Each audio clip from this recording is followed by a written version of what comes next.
اعوذ باللہ من الشیطان الرجیم بسم اللہ الرحمن الرحیم یا ایہا الذین آمنوا اذا ضربتم فی سبیل اللہ فتبینوا ولا تقولوا لمن القى الیکم السلام لست مؤمنا تبتغون عرض الحیاة الدنیا فعند اللہ مغانم کثیرہ كذلك كنتم من قبل فمن الله عليكم فتبينوا إن الله كان بما تعملون خبيرا لا يستوي القاعدون من المؤمنين غير أولي الضرر والمجاهدون في سبيل الله بأموالهم وأنفسهم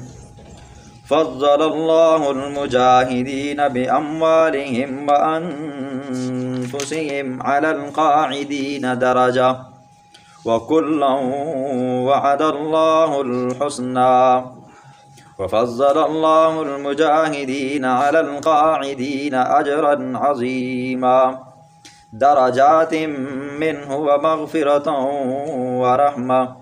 وَكَانَ اللَّهُ غَفُورًا رَحِيمًا صدق اللہ العظیم۔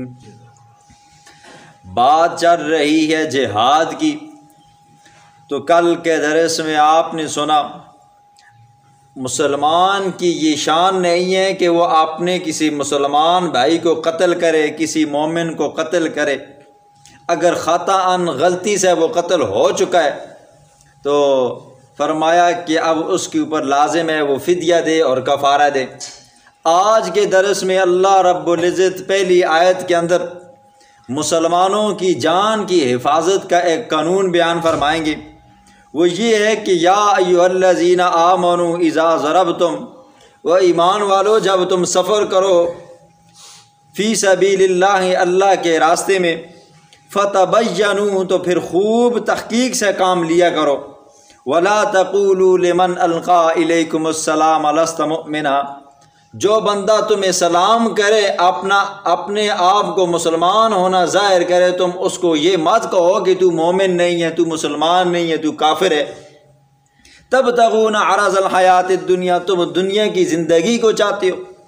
اب اس آیت کا شان نزول مفسرین لکھتے ہیں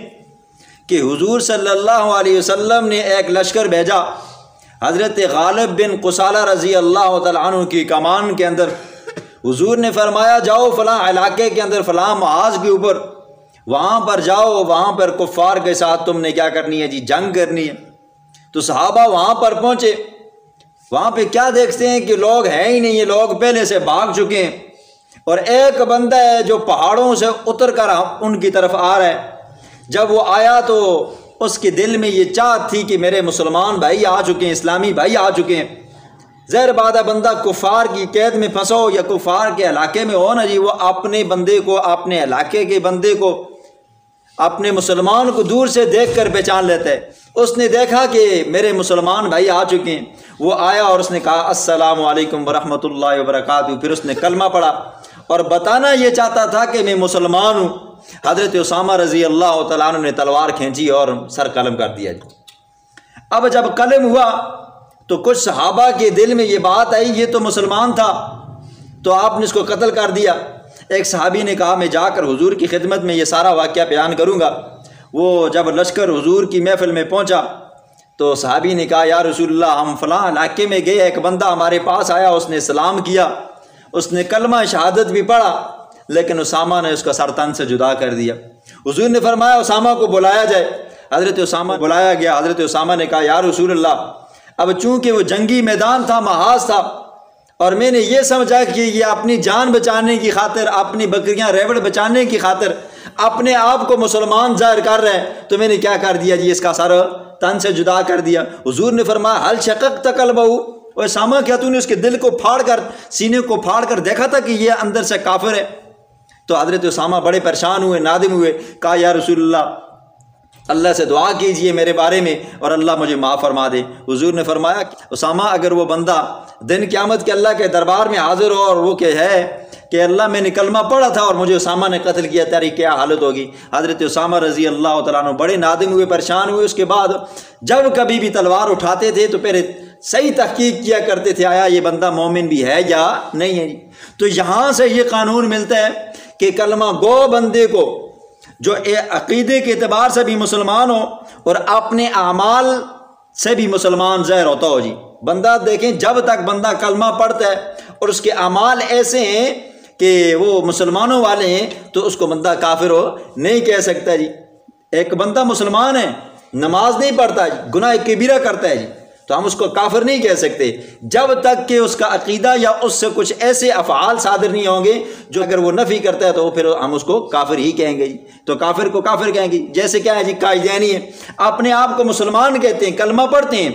لیکن ان کے اعمال جو ہیں وہ کیا ہے اسلام کے خلاف ہیں، ہم ان کو کافر کہیں گے۔ اسی طرح شیعہ آگے وہ اپنے آپ کو مسلمان کہتے ہیں لیکن کیا ہے صحابہ کے بارے میں وہ کفریہ عقائد رکھتے ہیں تو ہم ان کو کافر کہیں گے۔ اسی طرح بھائی آگے، مرزائی آگے، اسی طرح منکرین حدیث آگے۔ تو یہ کیا ہے اپنے آپ کو مسلمان ظاہر کرتے ہیں لیکن ان کے افعال، ان کے اعمال، ان کے عقائد ایسے ہیں جس کی وجہ سے وہ اسلام سے خارج ہیں۔ تو فرمایا کہ کسی بندے کو بغیر تحقیق کے آپ کافر ہو نہیں کہہ سکتے۔ دوسری آیات کے اندر اللہ رب العزت نے فرمایا وہ لوگ جو اللہ کے راستے میں جہاد کرتے ہیں اور وہ لوگ جو اللہ کے راستے میں جہاد نہیں کرتے، اپنے گھروں میں پڑے ہوئے ہیں، یہ کبھی برابر نہیں ہو سکتے۔ ایک وہ بندہ جو اللہ کے راستے میں جہاد کرتا ہے، اپنی جان لگاتا ہے، مال لگاتا ہے، فرمایا اس کی بڑی شانیں، بڑی فضیلتیں ہیں۔ اور ایک وہ بندہ جو گھر کے اندر بیٹھے ہوا ہے بغیر کسی شرعی عذر کے، شرعی عذر کیا ہے لنگڑا ہے، لول ہے، کانا ہے، چل نہیں سکتا، تو یہ اس کا عذر ہے۔ تو وہ اگر بندہ جہاد کے اندر نہیں جاتا لیکن دل کے اندر شہادت کی تمنا ہے، جہاد کی تمنا ہے، تو اللہ رب العزت دن قیامت کو اس کو بھی شہداء کے ساتھ جمع فرمائے گا۔ لیکن اگر اس کا کوئی عذر نہیں ہے تو یہ والا بندہ مجاہد کے مقابلے میں نہیں ہو سکتا۔ جب یہ آیت کریمہ نازل ہوئی لا یستوی القاعدون من المؤمنین اور والمجاہدون فی سبیل اللہ، حضرت عبداللہ بن ام مکتوم رضی اللہ تعالیٰ عنہ کو پتہ چلا کہ اللہ نے تو مجاہد فی سبیل اللہ کی شان بیان فرمائی ہے کہ مجاہد اور غیر مجاہد کبھی برابر نہیں ہو سکتے۔ حضرت عبداللہ بن مکتوم رضی اللہ تعالیٰ عنہ حضور کے دربار میں آئے، کہا یا رسول اللہ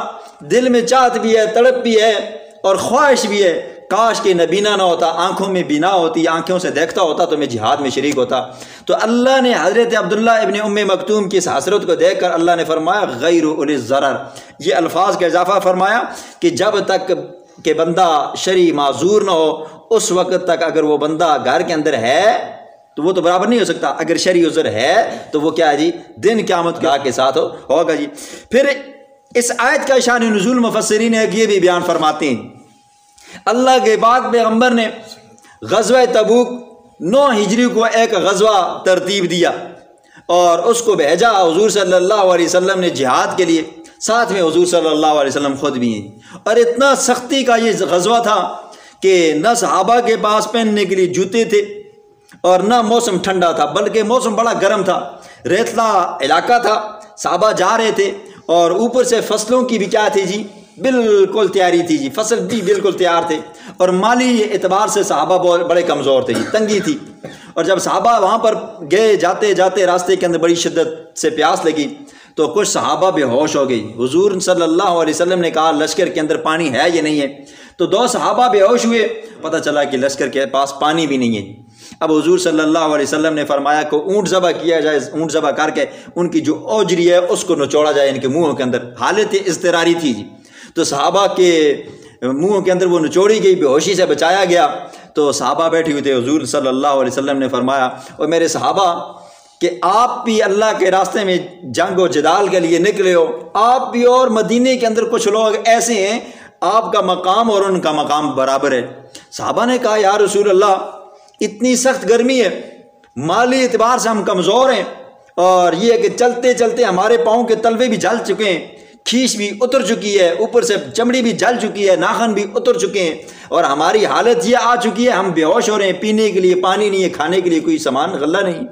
اور ہم اور وہ کیسے برابر ہو سکتے ہیں؟ تو حضور صلی اللہ علیہ وسلم نے فرمایا ان کا شرعی عذر ہے جی، وہ عذر کی وجہ سے گھروں میں بیٹھے ہوئے ہیں، ان کا دل نہیں چاہتا کہ وہ گھروں کے اندر بیٹھیں، لیکن مجبوری ہے، معذوری ہے، اس وجہ سے وہ گھروں کے اندر بیٹھے ہوئے ہیں، لیکن ان کے دل کے اندر شوق شہادت ہے جی۔ اس لیے اللہ کے پیغمبر نے فرمایا جو بندہ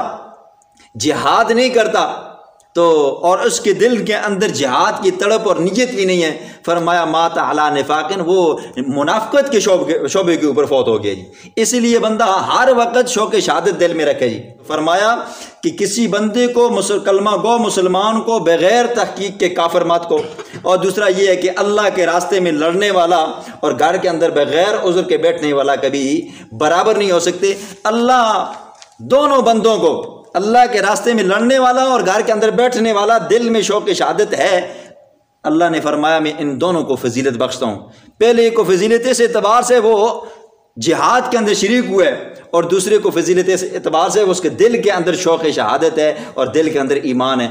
کہ ان کے درجات کیا ہیں جی؟ بڑے بلند ہیں، اور درجات من و مغفرۃ و رحمہ، اللہ کے ہاں بخشش بھی ہے اور مہربانی بھی ہے، اور وکان اللہ غفور الرحیم، اور اللہ ہے بھی غفور بخشنے والا۔ چھوٹی موٹی اگر نیت رکھی تھی لیکن کچھ وجہ سے جا نہ سکا تو اللہ اس کو بھی معاف فرمائے گا اور رحم فرمانے والا ہے۔ بسم اللہ الرحمن الرحیم، یا ایھا الذین آمنوا، اے ایمان والو، اذا ضربتم، جب تم سفر کرو، فی سبیل اللہ، اللہ کے راستے میں، فتبینوا، پس خوب تحقیق کر لیا کرو کہ آیا یہ بندہ مومن بھی ہے یا کافر ہے، ولا تقولوا، اور مت کہو، لست مؤمنا، مومن بندے کو کافر، لمن القا الیکم السلام، اس بندے کو القا الیکم جو ڈالے تمہاری طرف السلام، سلام یا سلام کی علامات اطاعت، تبتغون عرض الحیات الدنیا، تم چاہتے ہو دنیا کی زندگی کا نفع ساز و سامان، فعند اللہ مغانم کثیرہ، پس اللہ کے ہاں بڑی غنیمتیں ہیں، کذالک کنتم من قبل، اسی طرح تھے تم بھی پہلے، فمن اللہ علیکم، پس اللہ نے احسان کیا تمہارے اوپر، فتبینوا، پس خوب تحقیق کیا کرو، ان اللہ کان بما تعملون خبیرا، بے شک اللہ ہے ان سارے کاموں کو دیکھنے والا جو تم کرتے ہو۔ لا یستوی القاعدون، نہیں ہے برابر ثواب کے اندر بیٹھنے والے، من المؤمنین، ایمان والوں میں سے، غیر اولی الضرر، بغیر عذر کے، اور والمجاہدون فی سبیل اللہ، اور اللہ کے راستے میں جہاد کرنے والے، باموالہم وانفسہم، اپنی مالوں کے ذریعے اور اپنی جانوں کے ذریعے، برابر نہیں ہے۔ فضل اللہ المجاہدین، فضیلت بخشی ہے اللہ نے مجاہدین کو، باموالہم وانفسہم، مالوں کے ذریعے، وانفسہم، اور ان کے جانوں کے ذریعے، علی القاعدین، اوپر بیٹھنے والوں کے درجے میں، وَكُلًّا وَعَدَ اللَّهُ الْحُسْنَى، اور ہر ایک سے اللہ نے بھلائی کا وعدہ کیا ہے، چاہے وہ اللہ کے راستے کے اندر جہاد کرتے ہیں یا وہ گھر میں بیٹھے ہوئے ہیں لیکن دل میں شوق شہادت ہے۔ وَفَضَّلَ اللَّهُ الْمُجَاهِدِينَ، اللہ نے فضیلت بخشی ہے مجاہدین کو، علی القاعدین، بیٹھنے والوں کے اوپر، اجر عظیما، بڑا ہی اجر ہے، درجات منہ، اللہ کے یہاں درجات ہیں ثواب کے، ومغفرتاً، اور بخشش ہے، ورحمتاً، اور مہربانی ہے، وکان اللہ غفورا رحیما، اور ہے اللہ بخشنے والا رحیما، بڑا ہی مہربان۔